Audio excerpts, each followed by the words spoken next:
right now. Replacing my lights with these Amazon type LED replacement bulbs, 12 volt little 194, 168 replacements. They just go in the little license plate light right here. So, something curious about these, you got a back probe, you see the truck's not running, so it's 11.5. As soon as it's plugged in, you get a voltage drop across it. We have no light. Now, if I go to the original one that I had in there, LED one, go in there now. But if I go to my original, see it lights up. Alright, so going to go a little more in depth on these CANBUS safe LEDs and really this whole really these are the big thing going on with them is they have a highly resistive load. That's what all these little resistors are right across here. And what that does is that tricks the vehicle into thinking there's an incandescent light bulb in place, because the incandescent light bulb draws the load and it therefore has a highly resistive factor to it. These with the LEDs don't really have that, so that's what these are there for. And they went one step further with this design, and they have some diodes in place, cleverly done, almost like a bridge rectifier. And what that's purpose is that no matter which way you plug it in, the right direction of current is getting to the LEDs. It can be a good thing, but I think in our case it's actually being a bad thing. So I'm going to go ahead and turn on the hot air station and remove these as well as the diodes.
Go.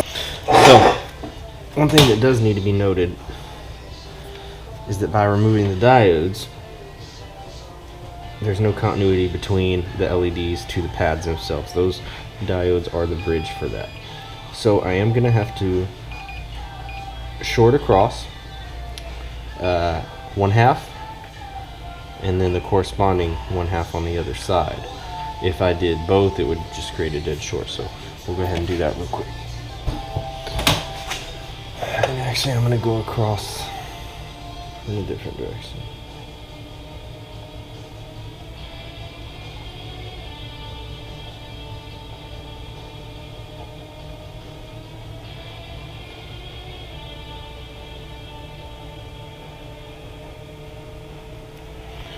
Go.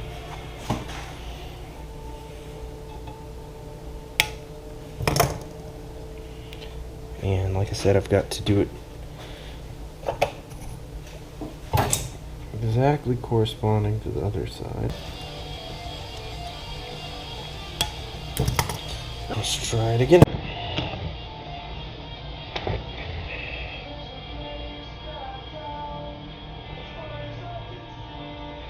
So there, now we've got it working. But what's different than it was before is now it is actually polarity sensitive. And I'd be willing to bet if I slap this in the truck, it's going to work right away. So let's give it a shot.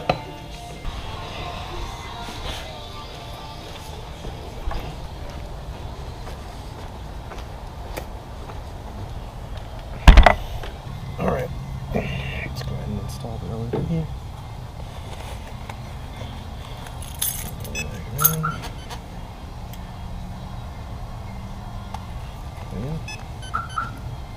Bingo. So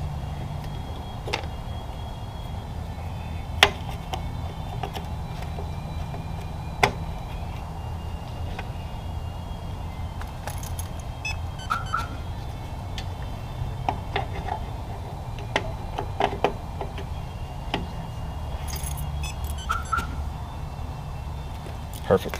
The typical way that a little 12-volt replacement LED is actually going to work in a vehicle, the only thing that it needs to actually function is this circuit right here. So you've got your 12-volt system in DC car setup. You have a resistor to drop the voltage and limit the current going across the LED so that it only pulls what it needs to and not overdraw itself and become a short, and then it's return path to ground. With these little Amazon CANBUS safe units, they've got a few things going on. They've got the diode packs to let the light operate no matter what orientation is plugged in, whether it's negative and positive or positive negative, it doesn't matter. As long as you plug it in, those diodes are going to force the current to travel one path and return the other. So that's what this circuit is. This is basically what's going on here, minus I haven't drawn the load. I'll draw that in a second, but what it does is whenever you plug it in, terminal 1, terminal 1, terminal 2, terminal 2, that's just showing the difference in the front and the back of those LED setups. Say you apply positive there on terminal 1. On the back side, it's also going to be, or it's going to be on terminal 2 in that way. But what happens is on this back side, current goes and it hits right here and it stops because of the reverse bias of the diode. Whereas on this side, current travels through, goes through the diode, makes its way through the LED, turns, goes through its forward bias, and makes its way to ground. Same thing on the other side. If negative was applied here, and positive here, positive current will go through, and turn to ground.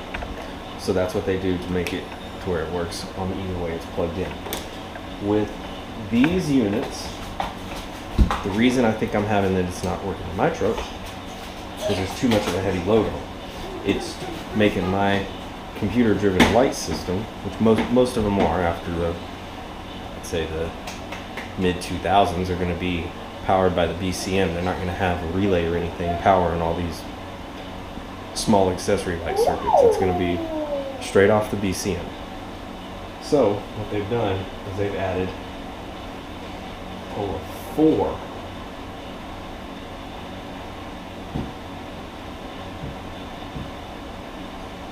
individual resistors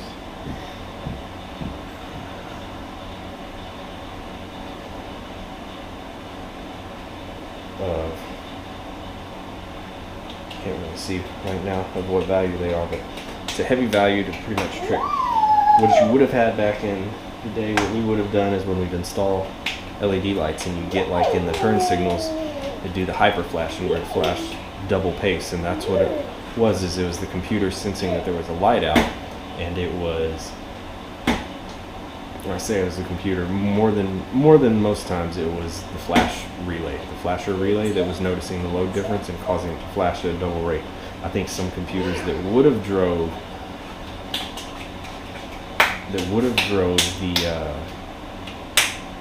the turn signal circuit would have also done the same, just to mimic it, just to keep things consistent over the years. So what you would have seen in the past is when we'd install these LED lights, it'd have that hyper flash, we'd install a big load resistor and a heat sink, and it would just be in parallel across the LED, and it would cause the computer to think there was a load there, or the flash relay to think there was a load there, and flash at its normal rate.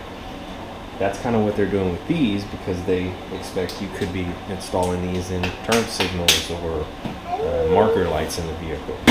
So usually when it says CAN bus, we say CAN bus is one of those bus words that just get people kind of riled up. So essentially that little CAN bus safe circuit, it's a joke. If you have to use it, okay, you have to use it.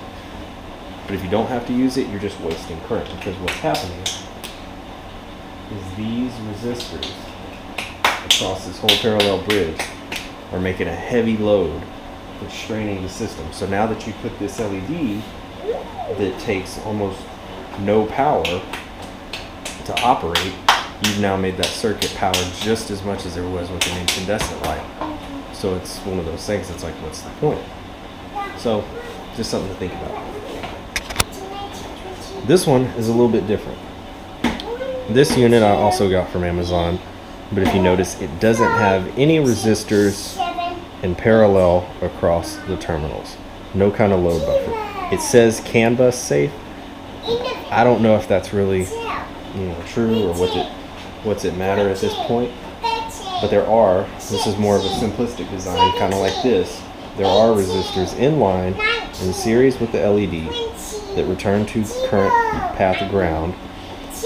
Now, these may still present a heavy enough load to not trip or to not cause a fault. That might be why it says CAN bus, because there's so many of them. Maybe it adds up to a load. That I don't know. I know this for a fact does work in my truck if I put it in. These do not until I take the resistors out of the equation. So that's my take on that. So next time your friends say, oh, CAN bus safe, it works with the computer and talks to the computer, that's not true.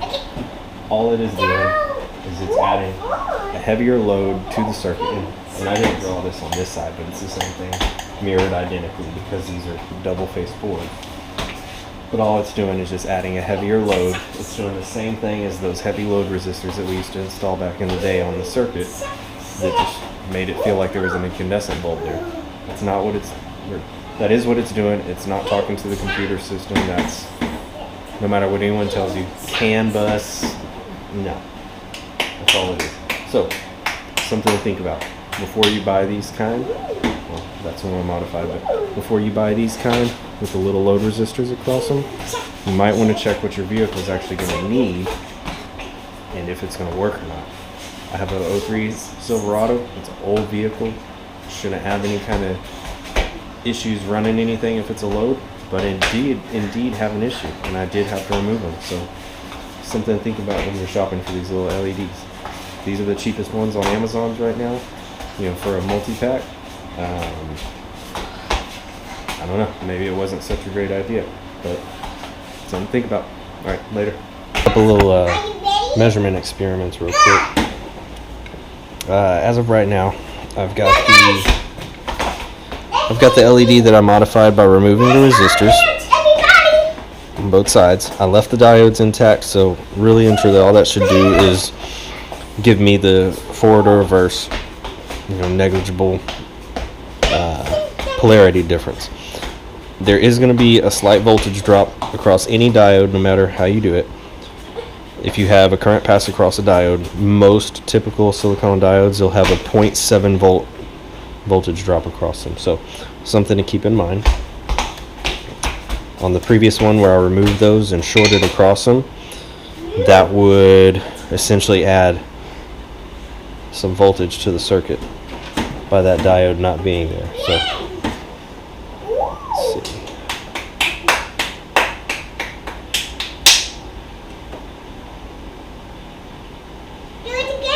Got that there. I'm going to connect the LED, powered off 12 volts. Let me see, but 0.34 amp, so it's 34 milliamps. I'm going to go ahead and try it. On the workbench, these work fine because my power supply doesn't care if there's a resistive load. And you see there, 95 milliamps. A whole lot more.